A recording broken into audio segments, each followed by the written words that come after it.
Hello everyone, welcome to another video. In this tutorial video, I will show you how to cancel Wizz app subscription. Now, if you're using Wizz app on your app store, or if you downloaded it through your app store, and if you purchased it through your app store, you will have to go to your app store and you will basically have to go to subscriptions to cancel that same subscription.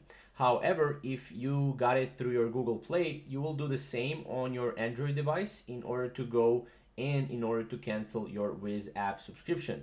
Now, sometimes there is a way to cancel subscription on Wizz app in another way, and that is to basically contact them. As you can see right here, if you wish to permanently close your Wizz account, you must notify us at right here or directly through the Wizz app. So if you don't have subscriptions, or if you want to maybe close, if you have a subscription, you want to close the Wizz app, then you can go and contact them on contact@wizz.chat, and they will be able to resolve your subscription.